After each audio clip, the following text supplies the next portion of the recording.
Photo NetflixCarla Gugino, Bruce Greenwood, Chiara. AureliaStephen King is having a moment, and so is Mike Flanagan. Coming off of the positive critical buzz surrounding last year's Hush and Ouija Origin of Evil, Flanagan decided to re-team with Hush producer Netflix for a film adaptation of Gerald's Game. It's not an easy sell. Not only is King's book structured in such a way as to make it extremely difficult to adapt, much of it takes place inside the mind of the main character, Carla Gugino, as she lies handcuffed to a bed, alone and unable to escape, after her husband dies mid-kinky sex, but it deals with some very challenging themes of sexual abuse and the silencing of women. Thankfully, Flanagan's film is up to the challenge, thanks in large part to Gugino and her compelling performance, which deftly expresses emotions from panic to grief to despair to rage, sometimes all at once. As the film opens, Jessie and her husband Gerald Bruce Greenwood are listening to a Sam Cooke song on the stereo of Gerald's expensive sports car, on their way to the bourgeois lake house, where they hope to reignite their 11-year marriage over $200 a serving Kobe steaks. But before dinner comes a bit of prearranged bondage play with industrial-strength handcuffs, to which Jessie has hesitantly agreed in hopes of breaking a months-long dry spell. Married sex.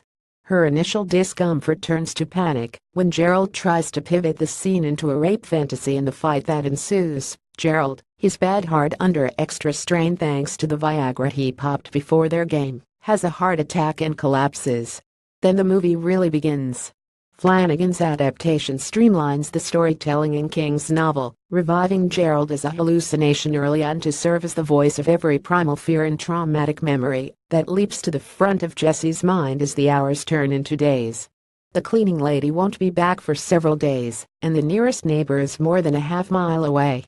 Before long, he's joined by a stronger, more outspoken version of Jessie herself, who engages in a pitch-black verbal battle of the sexes with her husband's shade as the real Jessie grows weaker and more afraid. Taking place entirely within one room, the film's theatrical second act is a combination chamber drama and survival thriller, with dehydration, a vicious stray dog, and Jessie's vision of an unearthly moonlight man occasionally interrupting her projected inner conflict. That conflict eventually takes Jessie back to a traumatic incident in her early adolescence, which took place at a lake house rather like the one where she's now trapped. Needless to say, things get really dark for a while. But Gugino's emotional vulnerability and unshakable will to live as Jessie keep the viewer invested in her, and thus the film through these heavy sequences, whether it's a harrowing flashback or a horrifyingly realistic or prosthetic, that will make even the most jaded viewers squirm. Flanagan's directorial vision for Gerald's Game is quietly assured. With intimate close-ups and long periods of quiet, Flanagan deliberately avoids using musical cues during horror sequences, adding to the sickening sense of uncertainty that put Gugino squarely at the center of the narrative. With her as our emotional anchor, the disturbing subject matter eventually comes around to something like hope, as Jessie finds her voice after a lifetime of manipulation and self-doubt. It's melodramatic. The music that Flanagan tastefully holds back during the scare scenes comes out in full sappy force in the flashback sequences, but it's also cathartic. Unlike Andres Muschietta's recent Stephen King mega-hit, Gerald's Game stays faithful to the ending of King's novel.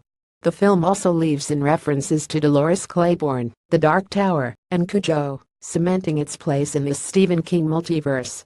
And although Flanagan and co-writer Jeff Howard streamline it as much as possible, King's digressive, exposition-heavy conclusion still necessitates some clunky voiceover that stands in sharp contrast to the rest of the film. Let's be honest, Stephen King is better at beginnings than endings. Still, overall, Flanagan's passion project benefits from his directorial style. As the renewed wave of interest in Stephen King continues to crash on our cinematic shores, we can only hope that future adapters and adaptations will be so well matched.